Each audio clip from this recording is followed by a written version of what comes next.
तो चलते चलते आपको मैं एक स्टोरी सुनाता हूँ।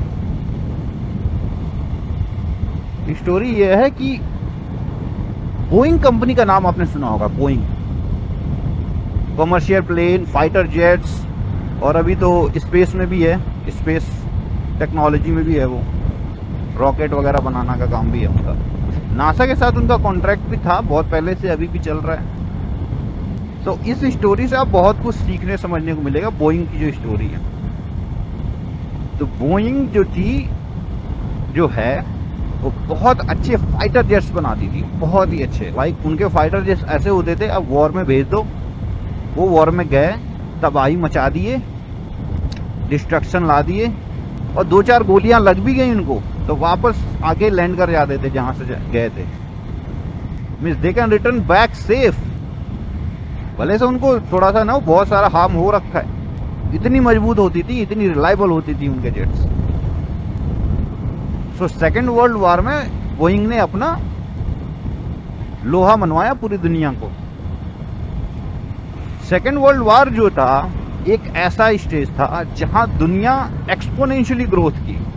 मैं दुनिया की बात कर रहा हूं, दैट मीन्स यूरोप, अमेरिका वाला साइड, जापान वाला साइड।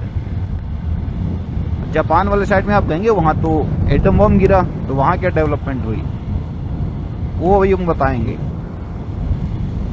सो एक्सपोनेंशियली ग्रोथ हुई हर देश में। लाइक इंडिया तो उस टाइम तो अभी आजाद नहीं हुआ था, तो आप उसको ब्रिटिश से उसको जोड़िए कि ब्रिटिश इंडिया मान के चलिए।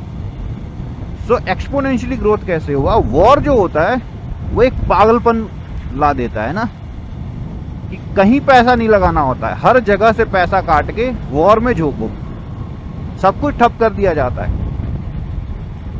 वॉर इसी का तो नाम है, पागलपन। कुछ भी करो, बस आगे बढ़ो, जीतो। तो साइंस जो पिछले 50 सालों में ग्रोथ नहीं की थी, वो उस 3-4 सालों में ग्रोथ की, एक्सपोनेंशियल ग्रोथ जिसको बोलते हैं।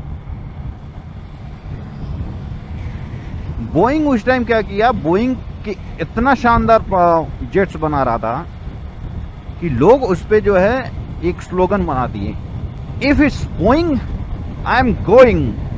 ठीक है। तो सेकेंड वर्ल्ड वॉर जो था वो बहुत ज्यादा एक्सपोनेंशियल ग्रोथ था। जापान पे एटम बम गिरने से पहले वो बहुत ज्यादा एक्सपोनेंशियली ग्रोथ किया। जापान एक तरह से पागल हो गया था। हम तो इतना ही जानते हैं ना कि जापान जो है वो एक विक्टिम रहा है सेकेंड वर्ल्ड वॉर में। ऐसा बिल्कुल नहीं है। वो एक विक्टिम तो तब बना ना एटम बम गिरने के बाद, उससे पहले तो जापान पागल हो रखा था। लाइक अमेरिका का जो पर्ल हार्बर जो केस हुआ था, इंसिडेंट था, लाइक जापानीज सोल्जर्स फैमिलीज पे अटैक किए, बच्चों पे अटैक किए जहां पे आर्मी के कैंप्स थे,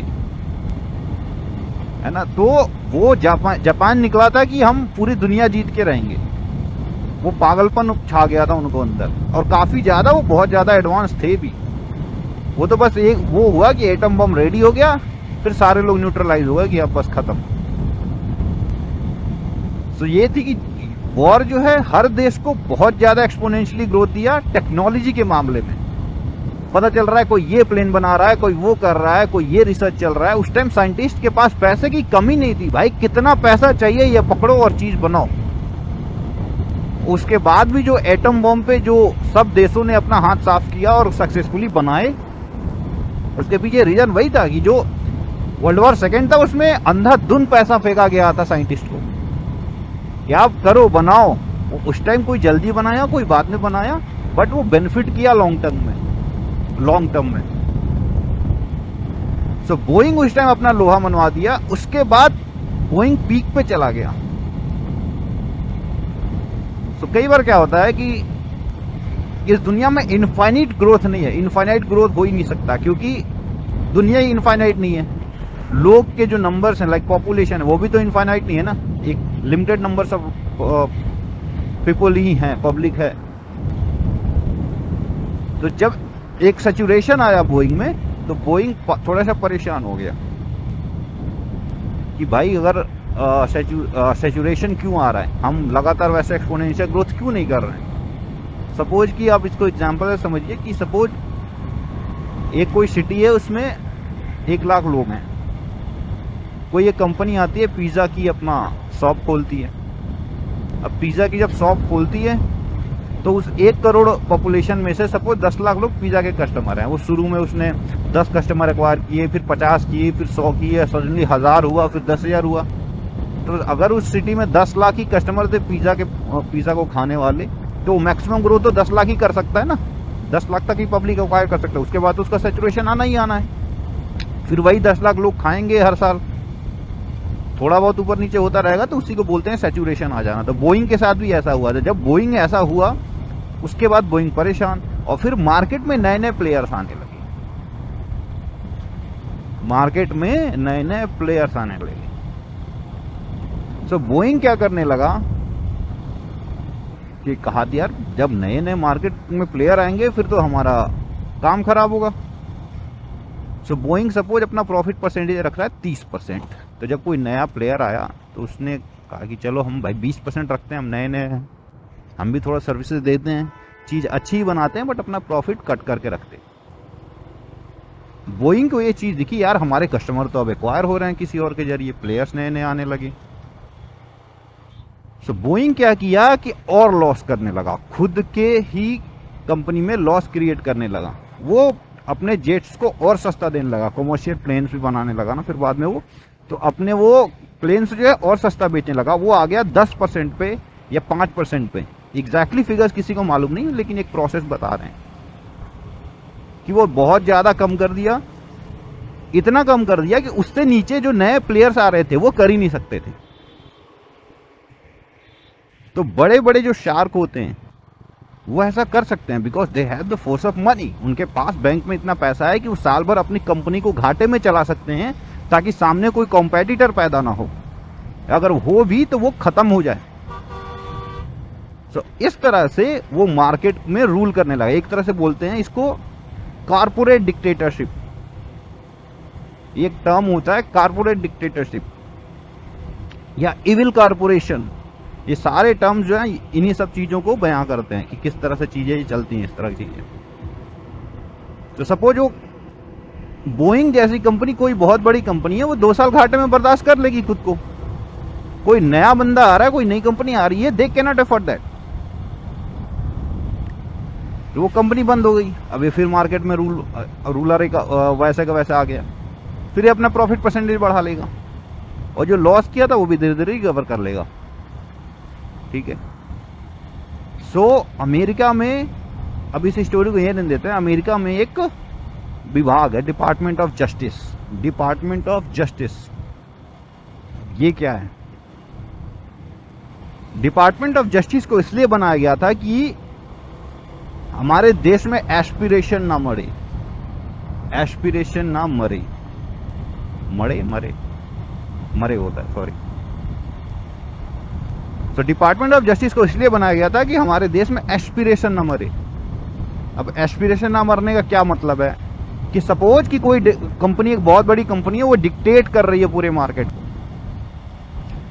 तो कोई छोटी कंपनी आ ही नहीं पाएगी मार्केट में। मार्केट जो पूरा है वो एक बंदे का हो जाएगा, है ना, और फिर वो लॉन्ग टर्म में बहुत हार्मफुल होता है एक देश के लिए और आपकी पूरी पब्लिक के लिए। और देश में एस्पिरेशन खत्म हो जाता है। एस्पिरेशन मतलब कोई भी एक बच्चा ये ख्वाब नहीं देख पाएगा कि मैं आगे जाके प्लेन्स बनाऊंगा, क्योंकि उसको दिखेगा कि एक ही बंदा है, उसको ही काम मिलता है, मैं कुछ कर ही नहीं सकता। अब आपको थोड़ी थोड़ी झलकियां मिल रही होंगी कि मैं किसके बारे में बात कर रहा हूं। भारत में एस्पिरेशन कैसे मारा गया, गला घोटा गया एस्पिरेशन का।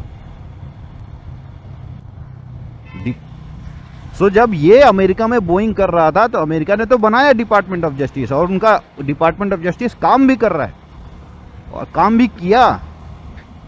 तो बोइंग पे लगाम लगाई गई, भैया आप ऐसा नहीं कर सकते, आप जो है प्राइस ऐसे कट नहीं कर सकते, कंपटीशन खत्म नहीं कर सकते, नए प्लेयर आने हैं, that will kill the aspiration of our country. ठीक है, तो उसी के लिए डिपार्टमेंट ऑफ जस्टिस बनाया गया। और एक एग्जांपल देता हूं कैसे अमेरिका अपने एस्पिरेशन को जिंदा रखता है ज्यादा पैसे खर्च करके। नासा का कॉन्ट्रैक्ट चलता है किससे? स्पेसएक्स से। ठीक है, स्पेसएक्स स्पेस के कामों में, स्पेस रिसर्च में, या कोई भी आप उनका रॉकेटरी ले लीजिए, कोई भी डिपार्टमेंट ले लीजिए जो स्पेस से जुड़ा है, वो दादाजी है सबका, सबका दादाजी। लाइक आप पहले और दूसरे नंबर का जब गैप देखेंगे तो कितना गैप है, यूं समझिए कि स्पेस एक्स है 100वें मंजिले पे, 100वें माले पे, और जो सेकंड नंबर पे बंदा है दूसरे नंबर की जो कंपनी है वो है 25वें माले पे। इतना फर्क है पहले और दूसरे के बीच में। सपोज तो कोई नासा ने कोई प्रोजेक्ट निकाला जिसके लिए बिडिंग चल रही है, XYZ कोई भी प्रोजेक्ट निकाला, क्या बात है, क्या बात है।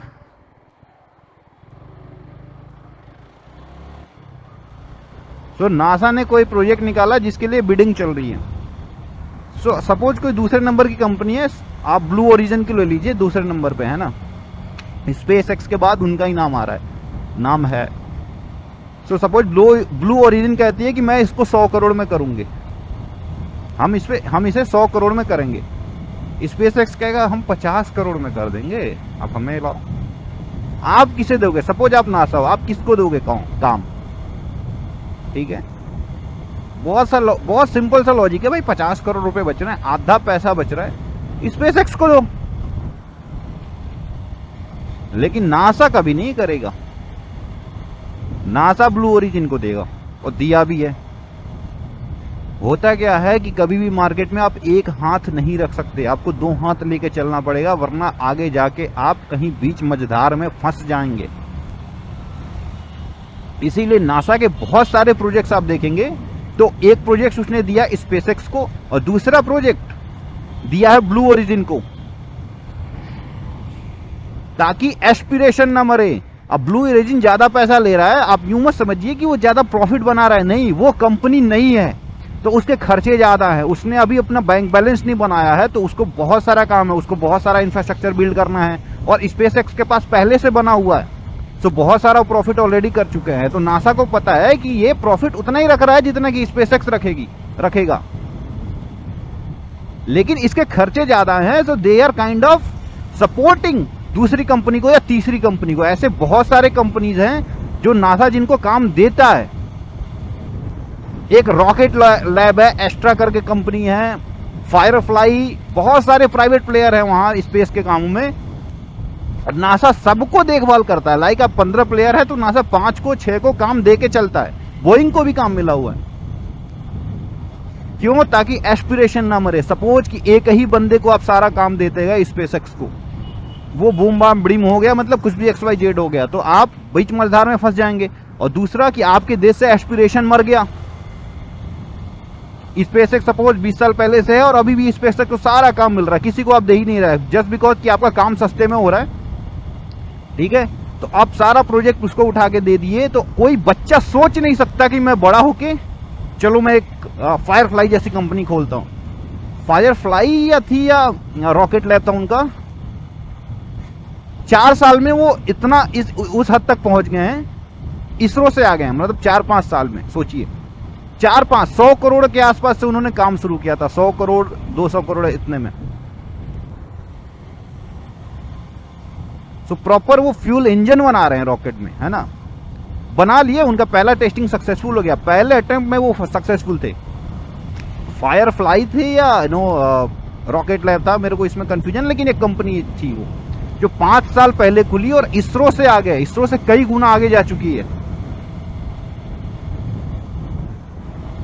तो अमेरिका इस तरह से अपने देश में एस्पिरेशन जिंदा रखता है कि पूरे चीज जो है किसी एक बंदे को ना सको, भले से वो आधे दाम में काम करे या फ्री में क्यों ना सर्विस दे, फ्री में क्यों ना सर्विस दे। तो आपको समझ में आएगा कि कैसे अमेरिका ने अपने देश को, एस्पिरेशन को जिंदा रखा, बोइंग से बचाया, डिपार्टमेंट ऑफ जस्टिस बनाया, और हमारे देश ने बच्चों का एस्पिरेशन मारा, गला घोटा पकड़ के। क्या आप सोच सकते हैं आपका बच्चा कभी सोच पाएगा कि हाँ चलो मैं बड़ा होके ना टेलीकॉम का एक कंपनी खोलूंगा, I will provide very good services, लोग कॉलिंग करेंगे? नहीं सोच सकता ना, क्योंकि एस्पिरेशन ही मार दिया ना आपने। कोई फ्री में सर्विस दिया, 2 साल आप देने दिए उसको, दूसरे एस्पिरेशन आना तो दूर, जो बनी बनाई कंपनी थी उसका ही गला घोट दिया आपने। हालांकि एक मिनिस्ट्री ऑफ प्रतिस्पर्धा ऐसे करके है, प्रतिस्पर्धा मंत्रालय करके है इंडिया में, जो ऐसे चीजों के लिए बना हुआ है जैसे अमेरिका बनाया था अपना department of justice. But department of justice काम करता है अमेरिका में, और हमारा वाला कितना काम किया, we all know that, we all know that.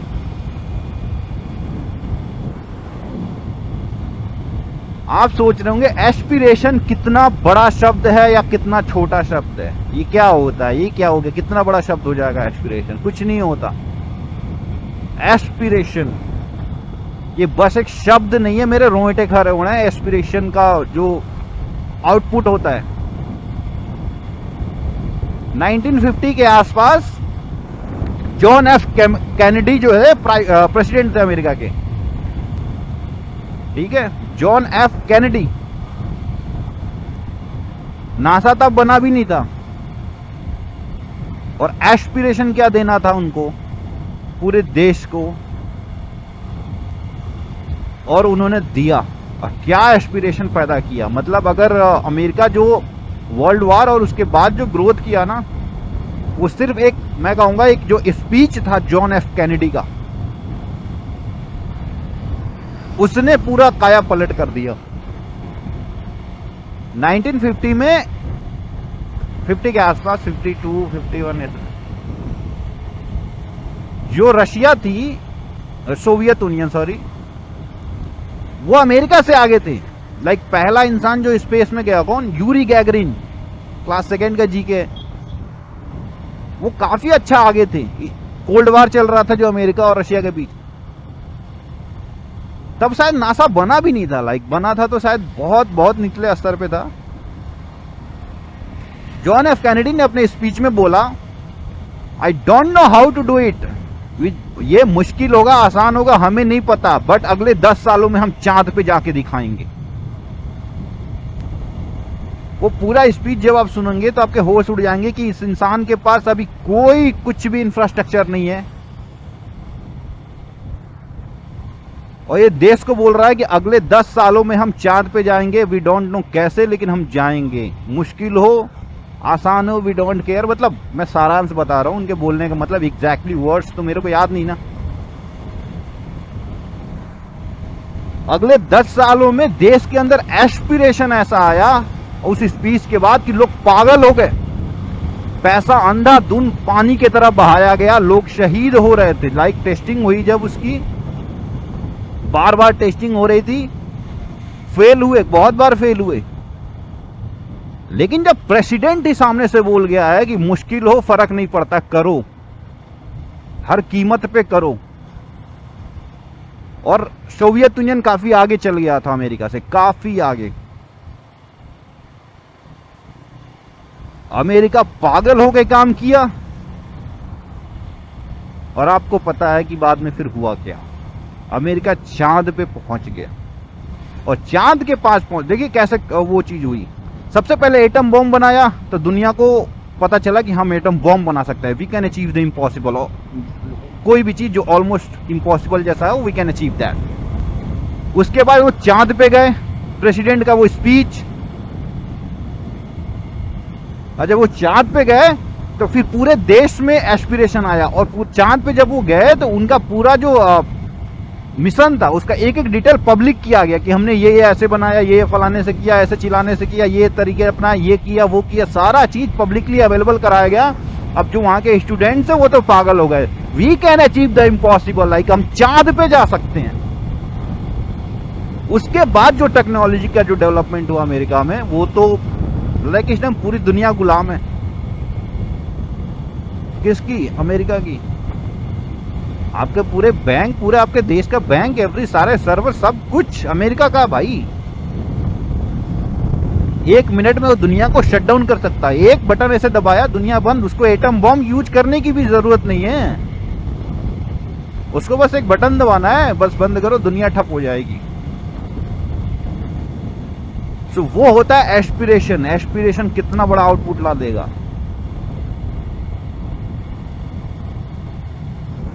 और वही 1950 के आसपास भी है ना, जो मेरे को डेट याद नहीं है, बट उसी दशक के दौरान इसरो का भी स्थापना हुआ। अब ये जो मेरे साइड में जो आप ये देख रहे हैं ना, यही है जो खंडहर पड़े हुए हैं। ये एक एग्जाम्पल है, एक नमूना है, ऐसे जाने कितने पड़े हुए हैं जो खंडहर पड़े हुए हैं। तो इस तरह से एस्पिरेशन को जिंदा रखा जाता है एक देश के तौर पे। और हम यहाँ पे बस इन्हीं चीजों में उलझे रहते हैं। हमें गर्व है कि हम तो ये हैं, हमें गर्व है हम तो वो हैं।